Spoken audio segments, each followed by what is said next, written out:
আজকে সাপ্তাহিক ছুটি হয় একটা গ্রামীণ নিরিবিলি পরিবেশে। কুটুমবাড়ি ক্যাফে হাইওয়ে রেস্টুরেন্ট গেছিলাম সবাই মিলে, ফ্যামিলির অবশ্য ভাই বোন মিলে। এখানে টিকিট 20 টাকা করে টিকিট, তবে টিকিটটা অবশ্য আগে কেটে নিয়ে গেছে। আমি তারপরে প্রবেশ করছি, যার জন্য আমার টিকিট কাটতে হয় নাই।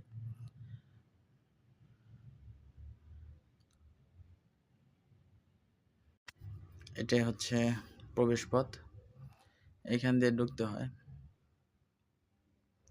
এটি কুটুমবাড়ি, একদম গ্রামীণ। এখানে বসা যায়, বসার এই রুমগুলো আছে, এখানে বসে বসে খাবার খাওয়া যায়। আপনারা চাইলে যে কোনো একটা রুমে বসে খাইতে পারবেন, সেই খাবার পরিবেশটা আছে।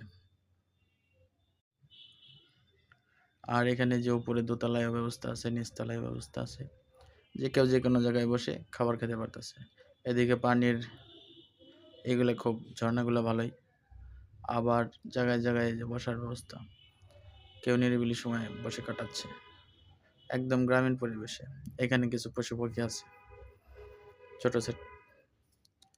আর এখানে দুই পাশ দিয়ে লেকের মতো, নদীর মতো বানায় রাখছে, আর চারপাশে বসার এই জায়গাগুলো।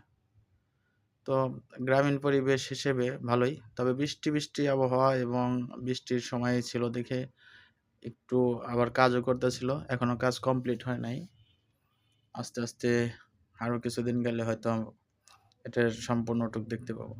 তখন কাজটা কমপ্লিট হলে আরও খুব সৌন্দর্য বৃদ্ধি পাবে আর কি, আর খুবই মনোরম পরিবেশ হবে তখন। এই যে দেখতেছেন কাজ করতেছে সবাই। আর এর মধ্যে এখানে অবশ্য খাবারের ব্যবস্থা আছে, যে কোনো অনেকগুলো আইটেমই আছে। অবশ্য খাবারের বিষয় ভিডিওটা সাথে রাখি নেই, খাবার ছাড়াই ভিডিওটা করছি, কারণ ফ্যামিলির লোকজন ছিল দেখে সবাইকে নিয়ে আর খাবারের ছবিটা দেখায়নি। আমি একটু ঘুরলাম, উঠলাম, এখানে কাঠের সাঁকো সেতু বানায় রাখছে, এটার উপরে একটু দেখলাম, তো ভালোই লাগলো আর কি সব মিলে। বিশেষ করে গ্রামের শহরে নিরিবিলি।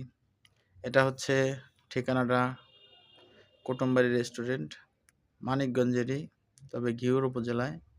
ঘিওর যাইতে হচ্ছে মাইলেগি, এটুকের নাম বলে আর কি। ঢাকা থেকে আসলে বানিয়াজুরিতে আসতে হয়, আর এদিক দিয়ে আরিচাতে আসলে বরং